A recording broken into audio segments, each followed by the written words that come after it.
name is Eric K. Thomas, and I'm the editor-in-chief of the Quintessential Gentleman, and today we are speaking with former NBA player, now turned artist, doing it a long time, Neil Edwards. What's going on, my brother? How's everything, man? Doing all right? I can't complain. Here another day. Yeah, another day. Awesome. So, we having this conversation because these works of arts right here is all yours. Mm-hmm. So, we start, as y'all can see, how tall are you? 6'10". 6'10". Did the NBA thing now. He uses his talent somewhere else. So first and foremost, how did this transition happen? Well, I was always an artist. When I was younger, I used to draw comic books and everything, and draw like 100 people fighting and things like that, fight scenes. And I went to art design for orientation. Brought a portfolio with some of my works, 14, got into the school. So went to art design, learned some things, but there was some problems at home with mom and dad, and my mom, they were splitting up, and it kind of affected me, and I ended up dropping out of there and went to Beach Channel, which was in Far Rockaway, which is where I grew up. So I used to travel to the city to go to art design, so I went to a local school in Far Rockaway, which was really not good, because now I'm back with all my friends, and I'm getting in trouble, and I'm cutting school, so I ended up going to Washington Irving in Manhattan. And I went there, finished up with there, and then I just kept growing at this point. Just started getting taller and taller, and people were like, look, you need to play basketball, you got a tall frame. And I was always athletic. I played everything. I played football, my generation, we grew up playing everything, football, baseball. So basketball wasn't really nothing to pick up. It just was a matter of footwork and everything. And ended up becoming really good at that. And then went on the whole basketball journey, and we'll talk about that later. But I stopped doing art for about 20 years. And I always told my wife, I said, if I move somewhere with enough space, I want to get back into the art, just for my peace of mind and my sanity. It wasn't really so much for, selling to the world or anything like that. So I came back and I said, I moved into a bigger space, and my first piece I did, it ended up going viral. I just put it up to say like, hey, I did this piece. Really, I was really just trying to decorate my house. Yeah. And people were like, oh, could you do one for me? And I was like, I'm not really doing that. So I just kept on making more pieces and putting them up. And then it was getting really serious. People were like, nah, I really want to buy something. So, then people were like, oh, do you have these on display at the gallery? So I said, you know what? I did enough pieces. I said, let me do a gallery. I did a gallery downtown Brooklyn at Clovis Fine Art Gallery. And it was right in the middle of the pandemic, and people came out in droves, which was shocking, because at that time people were scared to go anywhere. So, that ended up, transferring into more galleries and more people noticing it. So it was like a renaissance to come back to something that I was doing so long when I was younger. So it was kind of like a rebirth kind of thing. Do you think you would have continued on this journey if you weren't pushed into the sports side of it and said, oh, because of, you growing and being tall? Absolutely, because that was my thing, Of course, I was an outside kid, but when I was inside, it was always drawing for hours, like drawing. My parents would go to bed, I'd still be up drawing till like 4 or 5 in the morning, then go to school. So I really had a passion for it.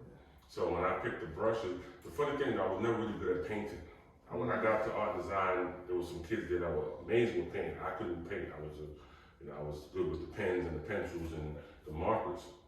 So when I picked up the brushes, I was really shocked that I was able to paint on this level, it was almost like second nature. So it's kind of like a God's gift right there. So, you started painting or even started, drawing when you were younger. I always kind of wonder in terms of like the arts, seeing people that were doing the same thing with you. Normally we have friends, everyone's basketball, playing video games, but never on the artistic side. Right. Was that the same thing? Do you have other people that was close to you that also was interested in those in art and painting? And 90% of my friends know, but I had 2 of my friends. One of them actually went on to become big, like he's in Marvel and all that. Wow. He was about 4 blocks from me. Okay. Then my next door neighbor, his older brother he was phenomenal. I still don't think I could touch that guy. Yeah, he was young. He was about 20. We were kids, but he was about 20. And he went on to do something great too in the art world. But so it was good that my neighbor, we get together draw. Then I'd go to my best friend's house and he was disgusted with it. Yeah. So, but outside of that, no, brothers don't draw. Exactly. Not seriously. Yeah. And I always say, it's how many times do young black boys not get to really follow their passion or be interested in the things that they really are interested in because we're always told, you gotta do this or you gotta do that. Mm-hmm. That's how it was. I mean, I ended up liking basketball a lot, but it wasn't my real passion. It was something that was offered as a way out, way out of the hood, a way out of trouble, and something to get my focus. I mean, it was good because it taught me a lot of discipline. I got to see the world, I got to make some money, I got to, be on television. A lot of things that I never thought I would have happened, especially starting so late. I started very late with basketball, but I was very athletic, and 6'10", 6'11" is like a no-brainer. But back then it was a little more difficult because I was always slight frame. My frame wasn't like really big like those guys back then. Back then, 6'10", 6'11" guys were like 270, 280. I was barely holding on 230, 240. Right. My game was more suited to the way the NBA is now, running, jumping, shooting. But back then it was just big men, banging down low. Right. So I was born a little too early. If I was in this day and age, forget it. Yeah. But everything happened as it should. Right. So before we continue on with the art, I do want to speak a little bit about basketball. I want to know kind of how was it playing in the NBA, and then also did you do overseas as well? How was that? It was amazing. I mean, back then, overseas was not like it is now. Back then, nobody wanted to go overseas because it was grueling. It was 9 months away from home. Different language, It's crazy. It was difficult because you got to have an interpreter for the whole time. You don't know what you're ordering to eat. Especially, I played in China a lot, so that was really difficult. Like first year I played there, I lost like 25 pounds because I didn't know what to eat. Their diet is not like ours. Well, the second painting right here. This is the second painting that you painted. How did we get here? The coronation of the Red Crown Crane. I actually painted that in my garage because I have to paint down there sometimes so I don't make so much mess because I can't really throw around painting here like I can down there. But portraits and stuff like that I'll do in here. But it was a time where the pandemic was raging at its high point, and I just needed something colorful, something bright, because it was just too much darkness and death, and every time we turned on the TV it was dead, and, it just, grim times. So I said, I need something colorful, and that came, and, I put it up, and it literally took off. Like, it was going places I was, people was like, that was you, because I saw it in this other page, and then, that really is what opened the doors when people started taking me seriously. And it was only my second piece, which is pretty cool. That's awesome. Yeah. So when you're painting in your garage, what kind of mood do you have to be in? Like, do you have music? Is it complete noise? Complete no noise? No noise. I like it quiet. Right. Because anything is a distraction when you're painting, to be honest. If you put on YouTube or some music, you might really start vibing and forget what zone you're in. So I literally like it quiet. I put down giant tarp. My medium is oil when I do, regular portraits, but for the most part, I like the acrylic and the regular paints. I can really throw it around and, really create something special. So I don't do any music. Just the lighting has to be right, and that's it. Yeah. So when you are, you've been painting for years now, who was inspiring to you back then, and are they still inspiring to you today? And then who inspired you today, if it's not? Well, back in the day, it was more comic book artists, the Neil Adams and people like that, McFarlane, and people who did, a lot of Marvel artists, a lot of DC artists, but I also knew about, the Basquiat's and, it's a few artists that I actually like, man. I can't remember him, he's one of my favorite. Is it Bowie? He does like the painting that almost looked like the one that was in Good Times. Okay. But I can't remember his name right now. The name doesn't come to mind. But yeah, I'm inspired by Wack Williams too. He's one of my favorite. He's one of my favorite. He does some amazing work out in ATL. He's 20 years his pieces are like, and they're large and they're in depth, and, and they're about the struggle, and he's definitely one of my favorite. But outside of that, I like abstract artists too. I like Jackson Pollock. He's one of my favorite too.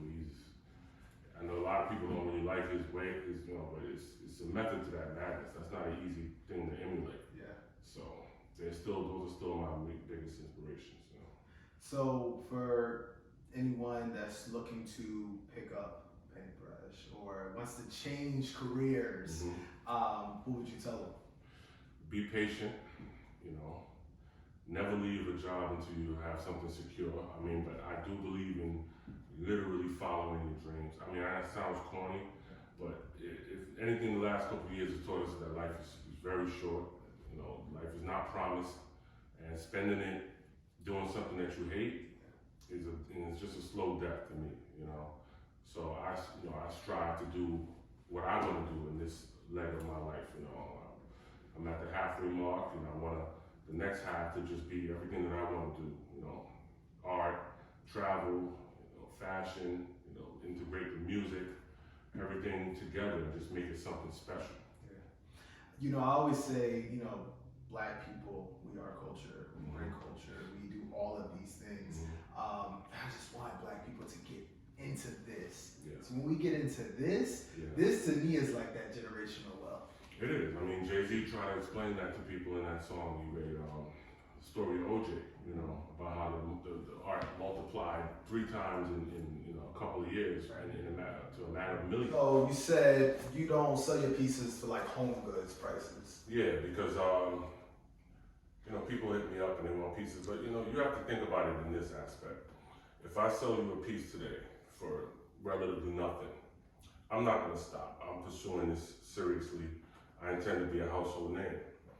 Now, I can't get any royalty off of that piece when you resell it for $100, $200, or $1 million. So I always think of it as an investment for myself too. I don't want to be sitting here 30, 20 years from now kicking myself while everybody becoming millionaires off your pieces. So you have to sell it for what you feel your piece is worth. And some people are not, they don't appreciate it. Other people don't even ask, twice. They just buy it. And I think that's interesting about the art industry because either they go and buy it or they not. It's no trying to, hey, can I get a discount or homeboy discount, anything like that. Yeah, you get that a lot. People, can I get it for this or can I get it for that? And it's like the price is the price with art. I don't think it should be haggled upon. If you don't want it, it's not for you. Or if you feel like it's not worth it, then it's not for you.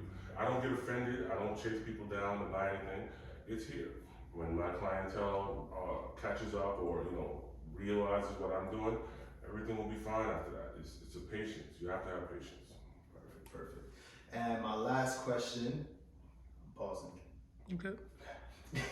My last question for you is, what can we look forward to from Neil Edwards? What you can look forward from me is me trying to merge, all the personalities that I've, lived, the lives I've lived, from the basketball to the music to all the, people I know from the industry and the art into fashion, make it all one conglomerate. I don't think, I intend to make this multifaceted. I don't want it to be just one angle where I'm just painting and you just come see my pieces. But it's an enterprise I'm trying to build. So I'm working in the NFT world right now too. I've got some of my pieces done in NFTs. Pieces like this. These 2 pieces are going to be NFTs. This one came out actually really beautiful. It's like the tape is, the man is running through the tape, and so it's amazing what they can do and take a still piece and turn it into a moving object. So I look forward to releasing those NFTs soon, and it's just a lot of things I can't even really speak on yet until they solidify. But it's going to be a great ride. The new Anthony Edwards collection is going to be something that, it's going to be a household name. Awesome. So where can people find you when they want to either look at your art or purchase your art? You can go to my website, it's NeilAnthonyEdwardsCollection.com. You can follow me on Facebook, Neil Anthony Edwards Collection. My private personal page, where it's like everything mixed together from the music, basketball, is my Genesis LXG page on Facebook, and Instagram is the same thing, Neil Anthony Edwards Collection and Genesis LXG. So you can find me on those places. I'll be out in the Hamptons, this summer. Hamptons Art Fair. Yeah. Quintessential Gentleman is having an event on Sunday. He will be showing his art all week during the Hamptons Fine Arts Fair. Mhm. So you definitely gotta make sure y'all hop out that way. Yeah, more than likely, right around the fall, I'll be doing another gallery at Clovis Fine Art Gallery, downtown Brooklyn by the Barclays. And a couple of other things that are still on the table. So until they're solid, I don't speak on, But this year is going to be great. Going into next year is going to be even better. God willing. Awesome, awesome. Well, thank you so much for joining us for this conversation. Thank you you. guys for tuning in. Hope you guys learned some great things. And if anything, just know you got to follow your passion and get into this art world if it's interested into you. Thank you so much. Invest in art. Invest in art.